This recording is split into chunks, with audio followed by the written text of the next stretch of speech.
Hello, buddy. Welcome back to the Tin Man Score channel. I'm your host, Jeffrey Tin Man Taylor. Today, I'll be reacting to my second scary storyteller channel for y'all, and this one's Nightmare Files. And the video that I'll be reacting to is 7 of the scariest unsolved missing person cases. So without further ado, I'm going to turn these lights off, move the camera up here for you guys, and let's get this reaction on the road and in the bag, shall we? Okay, here we go.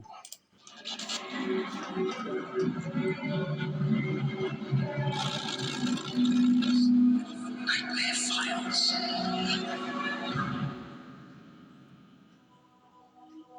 In the United States, nearly 1 million children go missing every year.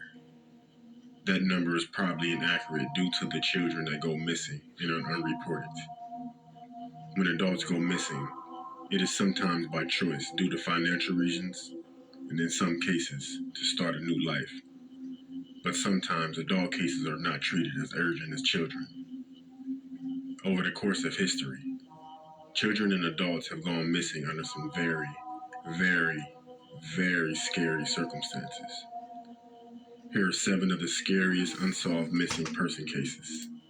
Yeah, the Nightmare Files guy is right. Our government treats the missing children's cases a lot more closely because they're children that didn't run away. They were kidnapped. But like he said, for the adults, sometimes it's either to start a new life or just run away for financial reasons. So let's just see what cases he pulled up for us, shall we?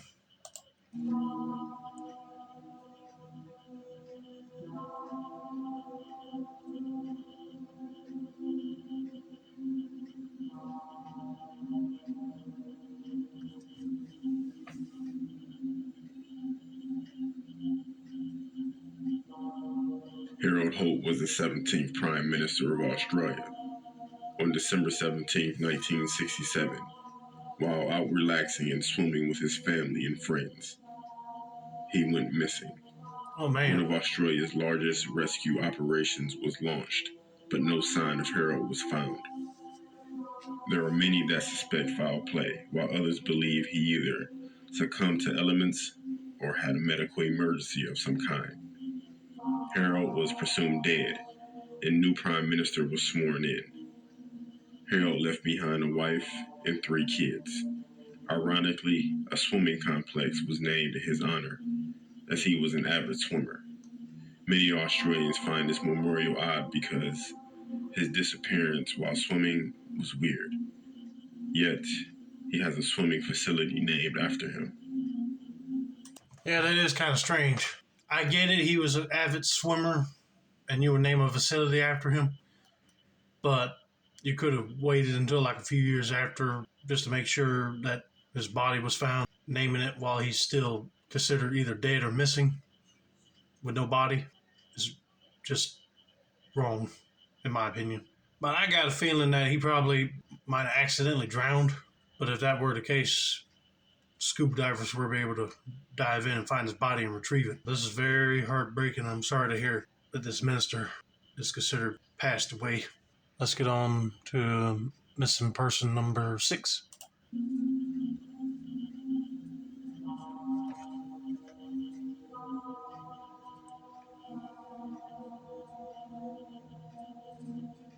The case of Natalie Holloway has perplexed and provoked the curiosity of millions around the world.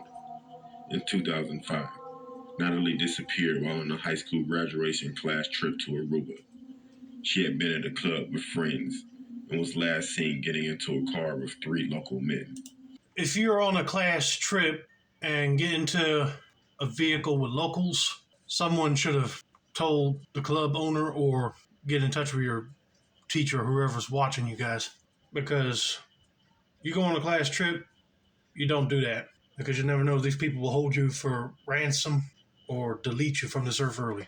When Natalie missed her flight back to the U.S. the next morning, the alarm was raised. Natalie's parents immediately flew to Aruba to look for their daughter. They found her belongings packed and ready to go in her hotel room, but no sign of Natalie. The authorities focused on the 3 well-known young men who were last seen with Natalie. In 2012, Natalie was legally declared dead, an act initiated by her father. Her mother has contested the declaration and was very much against it because Natalie has never been found. Well, for one, I'm glad that her parents realized that she won't back home and flew back over to Aruba to get her belongings. But I'm with the mother. I would still protest the declaration that she's declared dead. You give proof that they're dead. I still think she's probably out there being moved around by these individuals. And I hope the police in Aruba can find them and arrest them and return her back home. But if she's found lifeless, I feel sorry for the parents. You never know when you go on a class trip, something can go horribly wrong in an instant.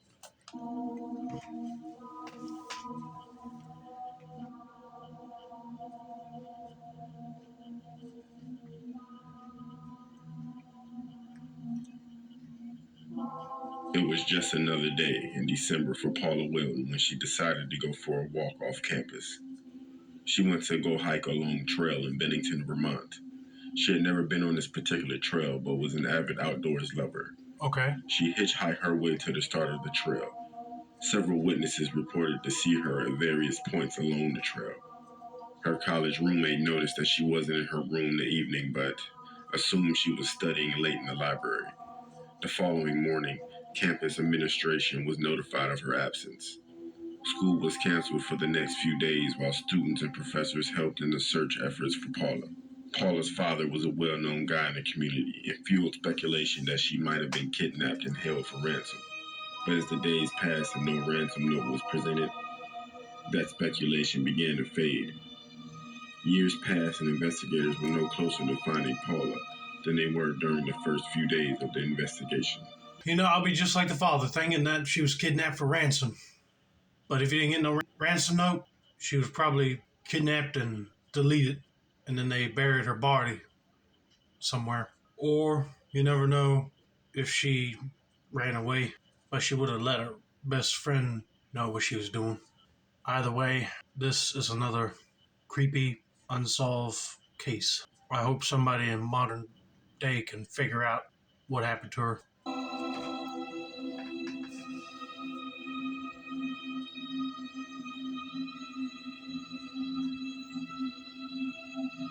On June 4th, 2010, 7-year-old Kyra Norman disappeared from Skyline Elementary School.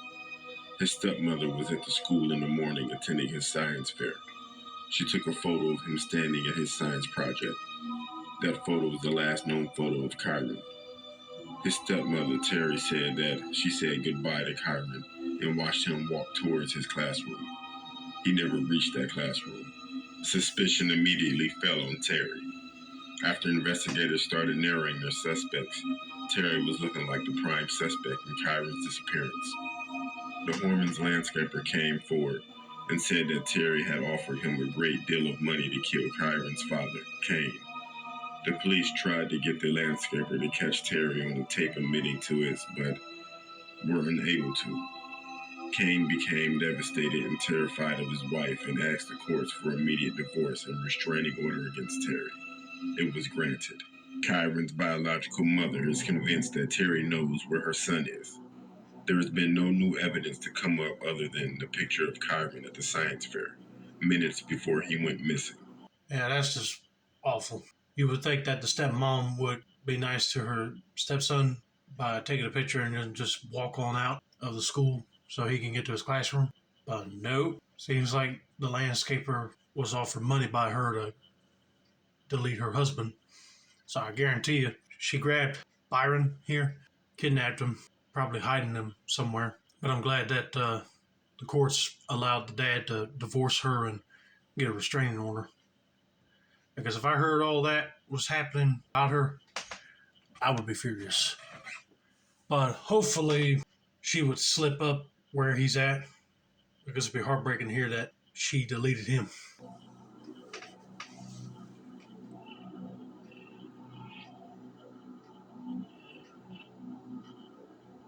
Zebb Quinn went missing in January 2000. After Zebb finished his shift at Walmart, he met his friend Robert Owens to go look at a car he was considering buying. They each drove separately to go look at the car. However, on the way there, according to Robert, Zebb received the page and flashed his headlights at Robert to pull over. He told Robert he needed to go find a phone. He found a phone and made a call. Robert said after the call, Zebb appeared distraught. He said he was going to have to look at the car another time. As he was leaving, he accidentally hit Robert's car. It was a minor fender bender, so no report was taken. Robert and Zebb parted their ways. The following morning, Zebb was reported missing by his mother. Police traced the call Zebb received to the home of Zebb's aunt. Strangely, though, Zebb's aunt was not at home. Zebb's aunt was at the home of Zebb's new girlfriend's mother having dinner with his girlfriend Misty, her mother, and her ex-boyfriend Wesley. Zebb had told his family that Wesley was abusive to Misty. Zebb's aunt reported that while she was at dinner, her home had been broken into. The only thing was nothing was stolen. Whoever the intruder was rearranged a few picture frames and placed the call to Zebb. If the police didn't think this case could get any weirder, then they were wrong. 2 weeks after Zebb's disappearance, his car was found near his mother's workplace. A pair of lips were drawn on the back window, and a lab puppy was found inside. This new discovery definitely threw investigators for a loop. In 2015, Christy Scone, a contestant and expected mother on a Food Network television show, and her husband were found murdered. The murderer? Robert Owens. Investigators found their remains in his stove and on his property. The motive has never been figured out. Did Owens also murder Zebb? Yeah, this is kind of a brain twister right here. You're with that Robin Owens guy going to check out a car, but then you get a notification on your pager to call your aunt's house, but it turned out to be somebody sneaking in to the house. But why would they rearrange the photos and not take anything? That's just weird. But also, I don't get the whole lipstick over that dude's car along with a lap puppy. And I mean, that's just a sign showing that he was a lover boy, or I don't know. And then a couple that was on the Food Network was murdered by that Robert Owens guy. This is getting weirder. I bet you he did have something to do with it, but he had a friend get this dude right here, and he later would take care of the other couple, or he probably asked him to get rid of him just for a little fender bender in his car. Probably, you never know. You never know. It might be somebody in his close-knit family that might have had him disappeared. Talk about a loophole case.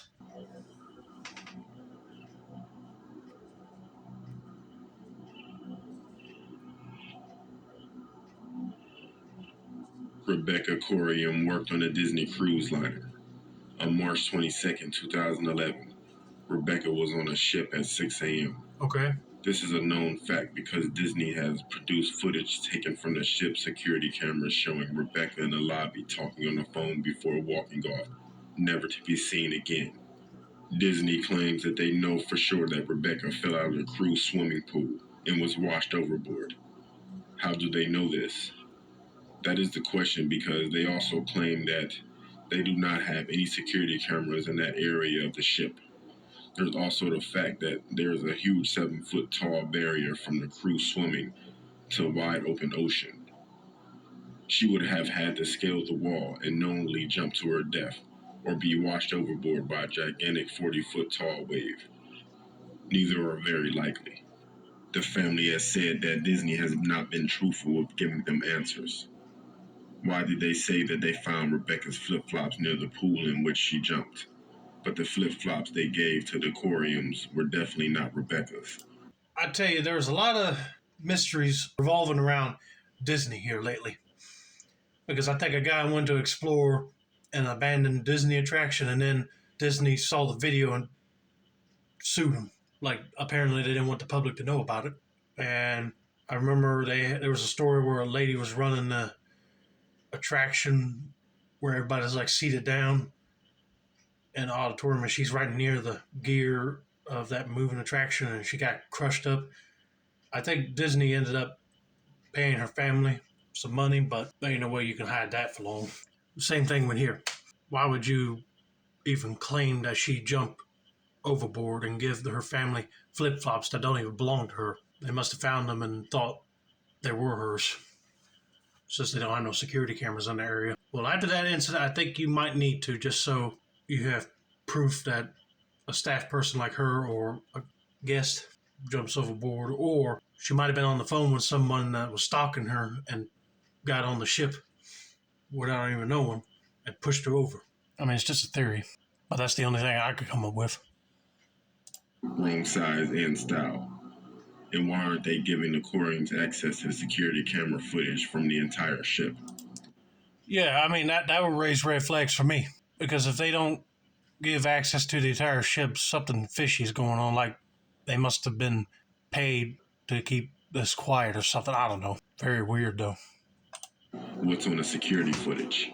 Rebecca's case is not closed, but there's been no new evidence.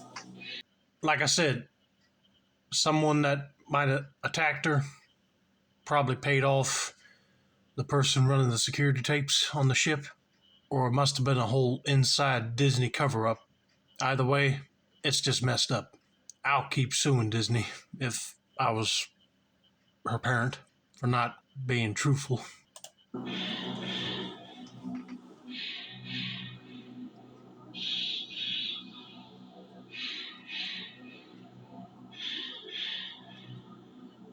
The case of Madeline McCann had made huge international headlines when she disappeared May 3rd, 2007, from a resort in Portugal. She was asleep in her bed while her parents dined in a restaurant with friends less than 200 feet away. Her parents checked on her every half hour until the alarm was raised when her mother, who returned from their resort apartment screaming that Madeline was missing. The resort staff and the guests immediately began searching the resort and surrounding area for the 3-year-old girl. Police descended on the area and began interviewing staff and searching waterways.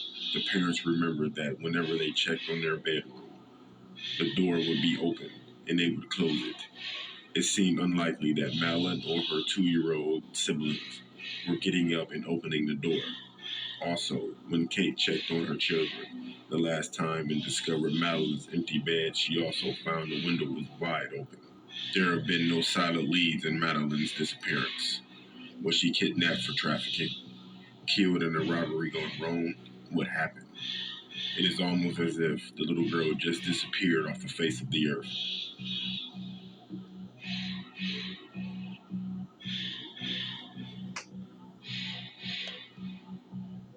I think I heard of little Madeline's case before on Chillin' Scares channel, but that is sad to hear that her parents are out dining with friends while they're on vacation and her younger siblings are sleeping away, and she was too, but someone had to come in through the window, grab her, and leave.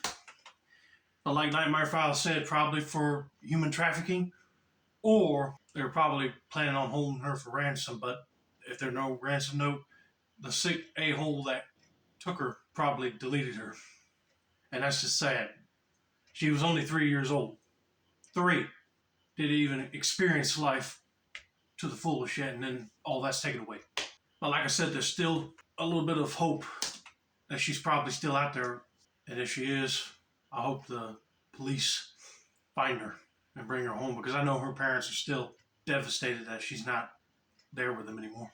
Anyway, I hope you guys enjoyed this video. Don't forget to like, subscribe, turn on post notifications for more Nightmare Files content like this. This has been another successful installment of the Tin Man's Core channel. I'm your host, Jeffrey Tin Man Taylor, and that's a wrap, and have a nice day, y'all.